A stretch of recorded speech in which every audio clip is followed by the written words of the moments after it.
been a couple of guys who have gone on to become, college coaches, have advanced a little bit, but hardly anybody really.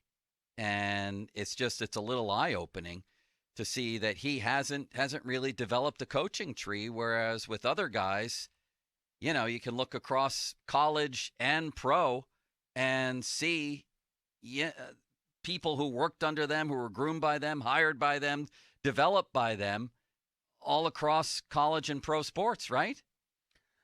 I'd be interested. Does Harbaugh's tree on there? I'd be curious to hear who's listed there, because none of them come right to mind for me.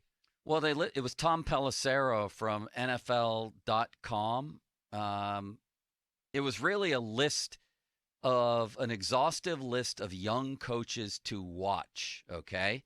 And it's about, 68 names, something like that, 70 names, I'm not sure, but there was nobody from the Steelers coaching staff listed on there. Not surprising. That was the other part of this. They have one of the smallest coaching staffs in the league, and nobody that really everybody's talking about, wow, you got to go to Pittsburgh to get that guy off their staff.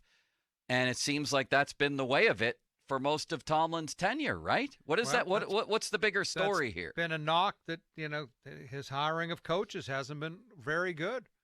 As offensive coordinators, his offensive line, we've talked about that repeatedly, that it hasn't been very good. And if you don't hire good young coaches, you're not probably going to have much of a tree.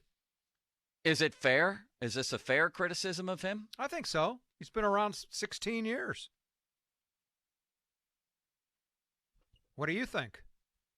Part of it's fair, but part of it's not, because he inherited Dick LeBeau. That was more than half his career in Pittsburgh. You weren't going to develop a defensive coordinator, and he already had veteran coaches in place.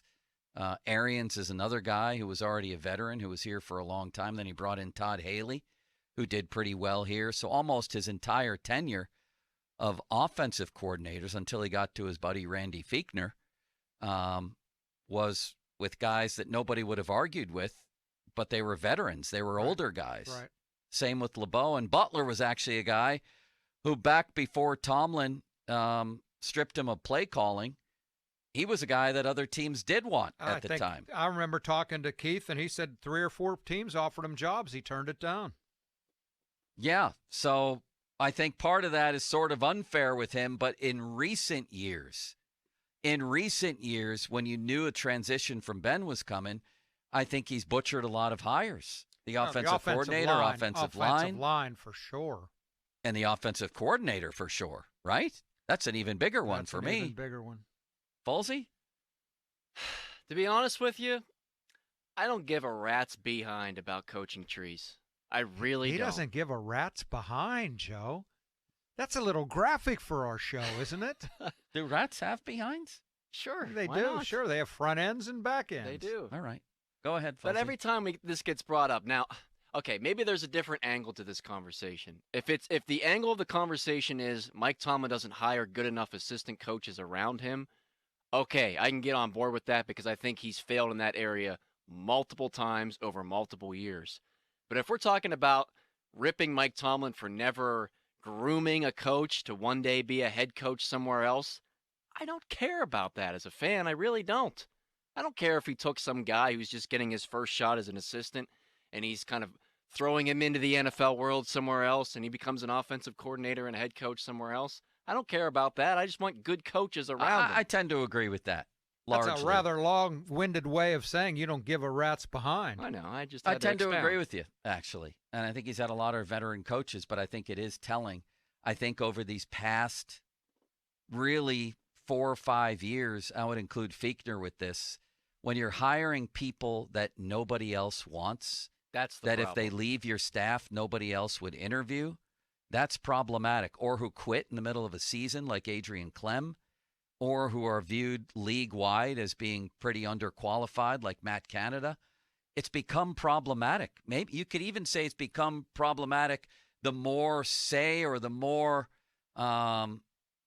influence Tomlin has had on that process. Power, yeah.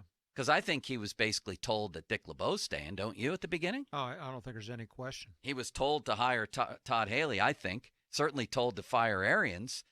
And with more latitude over these past, I don't know, I'll call it 5 years, it's been kind of disastrous, really.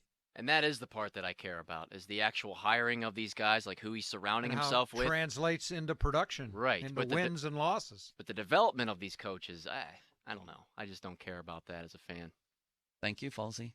He doesn't give a rat's behind. Is that a little strong? I like the fact that you used a euphemism with the Yeah. word behind. You could have gotten in big trouble, especially with the boss standing right behind yeah, you. He was over my shoulder. I couldn't. Is Nor there would I a want reason to he's anyway. standing behind you? Is he wanting to make Nah, sure you're he's doing just, your I think he's job? posting up the schedules. That's a Average swear words per day that come out of your mouth, Falsey? For me, it's between 40 and 50. most days it's 0.0. Most days. Gosh darn it, he might Ron, say how something often like do you that. swear? Every bleeping minute of every bleeping day. Give me an over-under on how much you swear on a given day. In my conversation with people, not a ton, but I swear to myself. Does that count, Falsey? Self-swears? I guess. I mean, I swear a lot in the car, and they're if you made a scale of best to worst swear words, they're the very worst. The very Somebody worst. cut me off the other day, and I dropped a few bombs. Yeah. I was ticked. Yeah, it happens. I can't help it, Ron. They help it fly either. out. I can't help it.